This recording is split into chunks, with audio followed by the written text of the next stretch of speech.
आजच्या व्हिडिओच्या विषयाचे नाव आहे मेंदूतील गडबडीमुळे ओसीडी होतो. आता काय ते ओसीडी बघूया. ओसीडी मध्ये मेंदूतील एरर डिटेक्शन सिस्टीम गरजेपेक्षा जास्त सक्रिय होते. त्यामुळे सत्य माहीत असूनही शंका निर्माण होते. काही क्षणात त्याचे परिवर्तन भीतीमध्ये होते. पण आता यावर चांगले उपचार मिळू लागले आहेत. काय ते बघूया.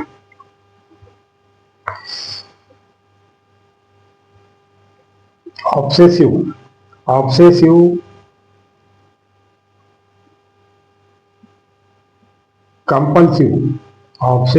कंपल्सिव्ह डिसऑर्डरने ओसीडी ग्रस्त व्यक्ती अधिक शंका घेते. या व्यक्तीला सत्य माहीत असते पण तो त्यावर विश्वास ठेवत नाही. ओसीडी ग्रसित व्यक्तीमध्ये एरर डिटेक्शन नेटवर्क जास्त सक्रिय होते. मेंदूला रिलॅक्स करण्यात उपचारांना यश मिळत आहे.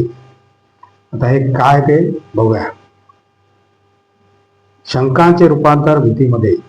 रात्रीचे 11 वाजले होते. कुलूप लावून अमित रूमकडे जाण्यासाठी निघाला. तितक्यात तो परत वळला. कुलूप व्यवस्थित लावले आहे. आपण स्वतः ते चेक केले आहे हे त्याला माहीत होतं.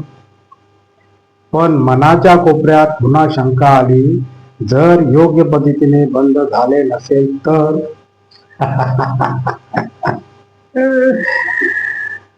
तीच शंका काही क्षणात भीतीमध्ये परिवर्तित झाली आणि अमित पुन्हा कुलपासमोर उभा राहिला. Very good. ही बाब केवळ कुलपाची नाही. कोणी गॅसची बटणे पुन्हा पुन्हा तपासतात. कोणी खाण्यापूर्वी 10 वेळा हात धुतात. एखाद्याला भीती वाटते की त्याने नकळतपणे कुणाचे तरी नुकसान केले आहे वगैरे वगैरे. तर्कहीन शंका. काय ते बघूया. हे कुणाला ओव्हर थिंकिंग, खूप काळजी घेणे किंवा थट्टाही वाटू शकेल. पण हीच आहे ऑब्सेसिव्ह कंपल्सिव्ह डिसऑर्डर ओसीडीची लक्षणे. व्यक्तीला माहीत असते की भीती चुकीची आहे, तर्कहीन आहे, त्याला कोणतेही लॉजिक आणि सपोर्ट नाही, पण तरीही मन मानत नाही. याला तज्ञ डाऊट डिटेक्ट असे म्हणतात.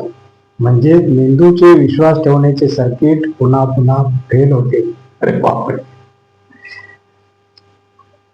मेंदूतील एरर डिटेक्शन सिस्टीम अधिक सक्रिय. काय ते बघूया.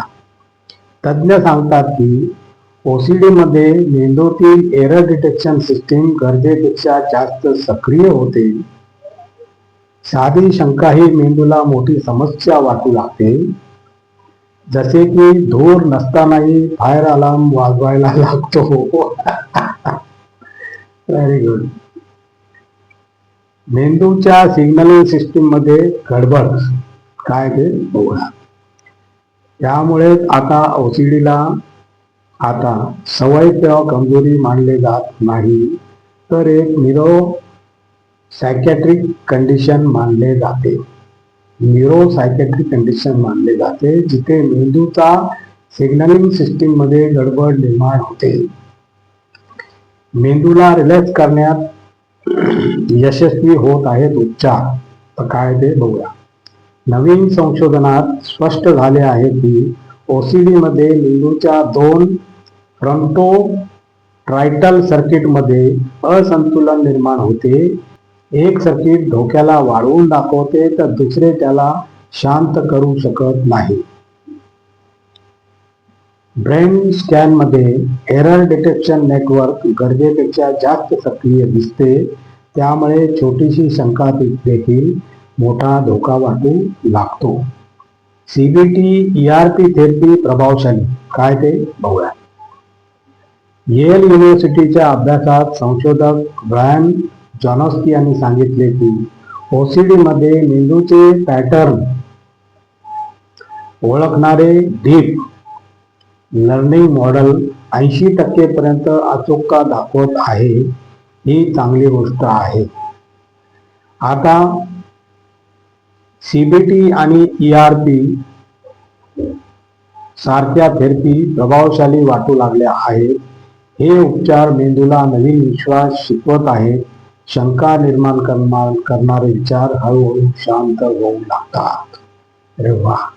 आणि अशा प्रकारे मित्रांनो, आजचा आपला व्हिडिओ संपलेला आहे. आणि तुम्हाला जर माझा व्हिडिओ आवडला तर लाईक करा, शेअर करा, सबस्क्राईब करा आणि कमेंट जरूर करा. नमस्कार. जय हिंद.